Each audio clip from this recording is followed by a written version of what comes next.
Okay, we are here with Mr. Swaroop Roy, founder and chairman of AseanAffairs magazine. So we'll stick with the business topic a little bit more.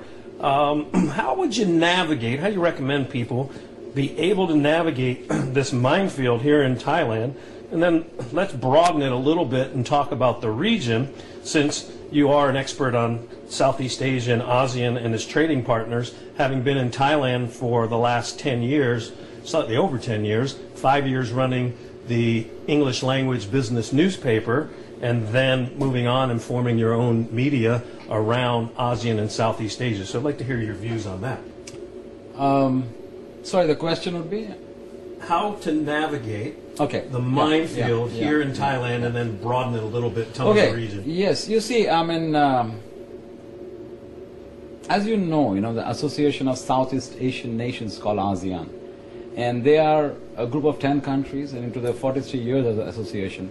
But the watershed moment of ASEAN is coming within a few years, by 2015, when the AEC, or the ASEAN Economic Community, will come into effect, which means then the 10 countries of ASEAN will be a single market. Companies will be looking at Thailand or Vietnam and Malaysia and Singapore and Philippines as separate markets, but one single contiguous market. That is the meaning of the AEC or ASEAN, which means that this is, as we are seeing in Europe and in America and in the aftermath of the financial crisis, which is relentlessly going on without any relief for the Western economies. What do you expect what do you expect capital to do? Take flight. So this has been underway for the last 1 decade, that the shift, in fact the historic shift of wealth from the west to the east. Now, east being Southeast Asia, ASEAN is a very attractive market. Now, I formed AseanAffairs 5 years ago because I wanted to reach out. The first thing was to reach out to our readers through our bi-monthly magazine and our daily online website. In fact, you can see it, just to give a brief, AseanAffairs bi-monthly magazine, reaches out to high-powered CEOs and businesses.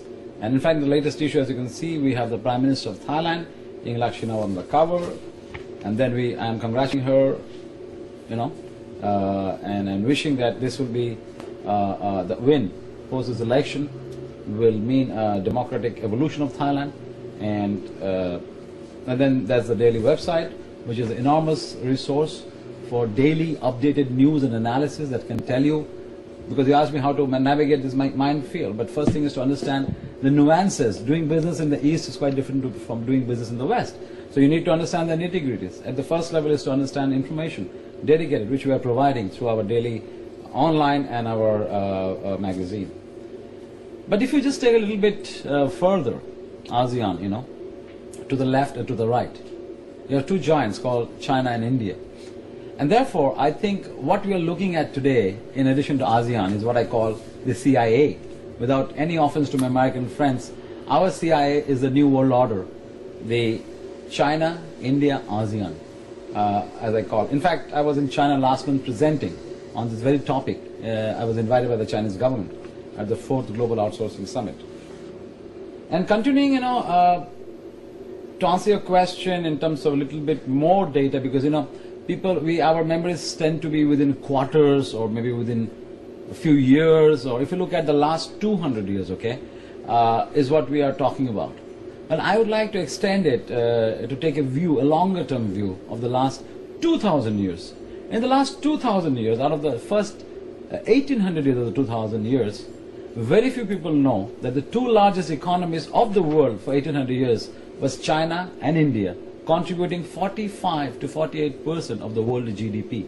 As you can see the chart on your screen, the rise, the fall, and the rise of the East. Now, these are not my figures. These are figures from the IMF, Now, in 1990, just 20 years ago, China, India, and ASEAN, 12 countries, contributed a mere 4.5% of the world GDP. They were so poor.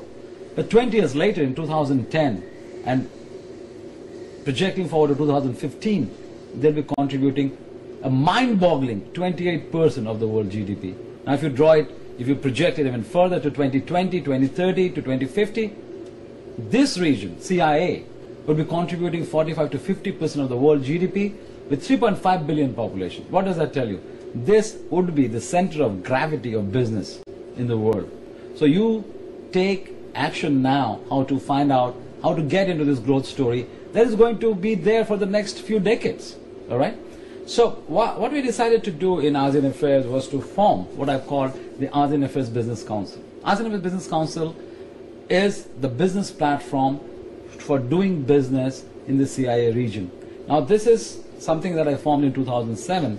Until now it is version 1.0.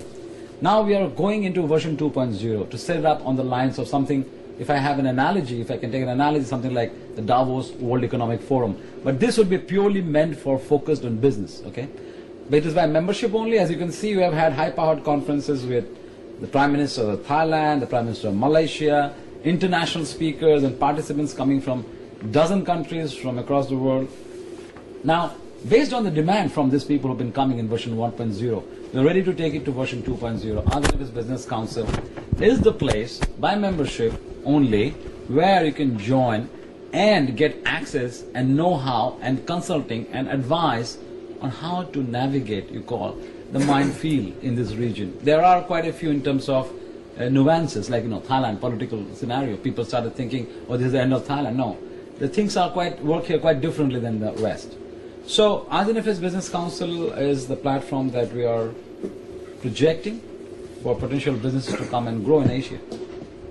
Gotcha. That's a very interesting concept. I mean, like the fact that you started in 2007. Most people might not be aware of that, and look forward to seeing more from it in the future and how to help people to navigate through what's going on in the region. Now, I know you're not an economist, but what's your crystal ball say for business in Thailand over the next year? Well, the election which just happened, this was a watershed election since 2006.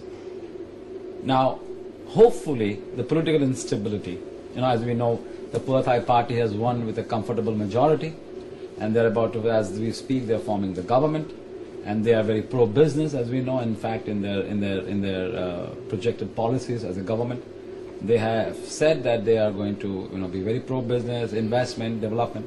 So my outlook would be that, as we said, even during the crisis, it did well in many areas. So you can definitely expect, now that there's a government coming into place and the watershed of election, the political instability hopefully should be very minimal and maybe zero. And should be a prolonged period of stability.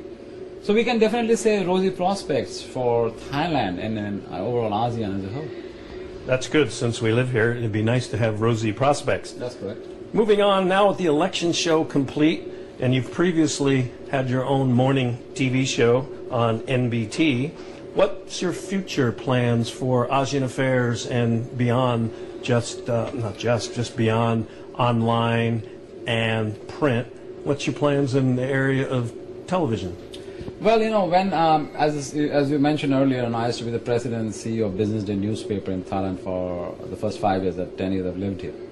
So when I decided to launch my own media, ASEAN Affairs, it was definitely going to be, looking at the future of media, as we have all seen, and we are all part of it, the explosion and the media revolution in terms of the choices, in terms of social media, digital media. So there are so many ways that media has now branched out and evolving continuously.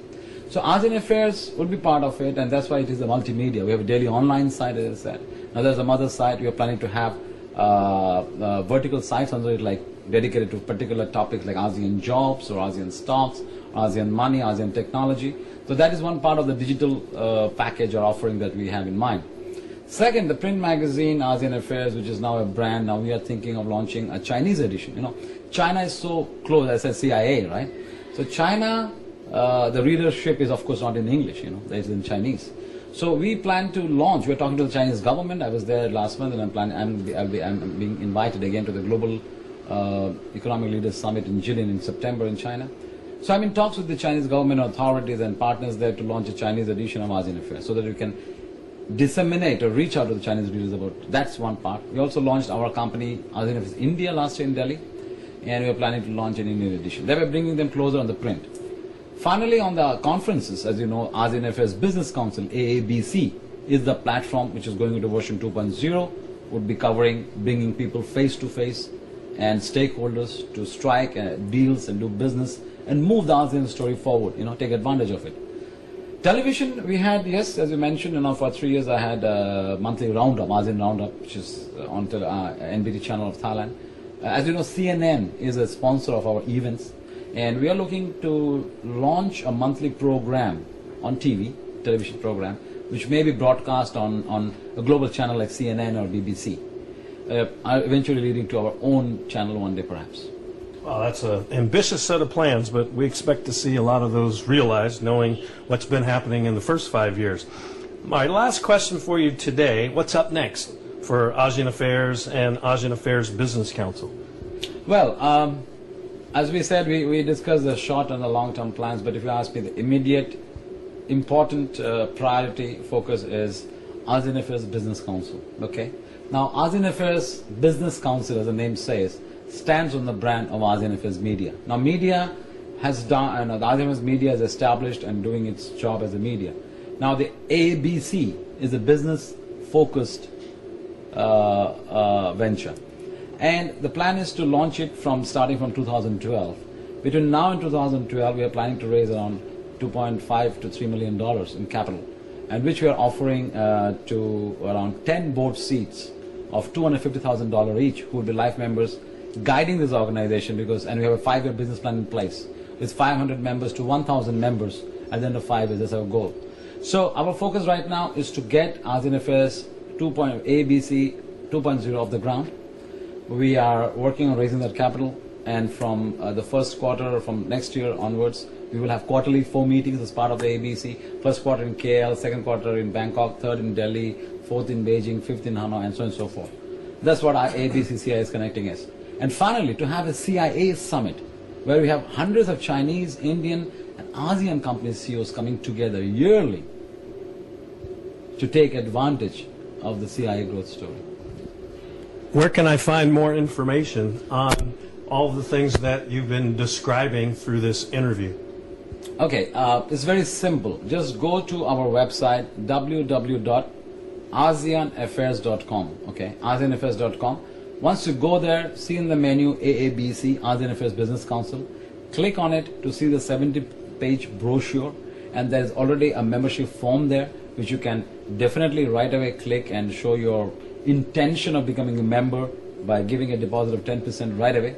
And we are very soon also going to launch the ASEAN Affairs Business Council website, which will be for members as well as for visitors, and that's where you can go. Excellent. Well, thank you there, Mr. Roy, for your insights and knowledge sharing with us over the course of this show. And we're looking forward to see bigger and better things out of ASEAN Affairs, and the original CIA should probably watch out for the new CIA. Well, that's what my friends have been telling me in China. The new CIA is coming. So I said, watch out. This is the new growth story of Asia. We are part of CIA, and let's all together. But of course, my friends in the West, in Europe and America, they are most welcome to become members as well, because we're a global community, but of course with the focus on CIA. So thank you very much for having me. It has been a pleasure.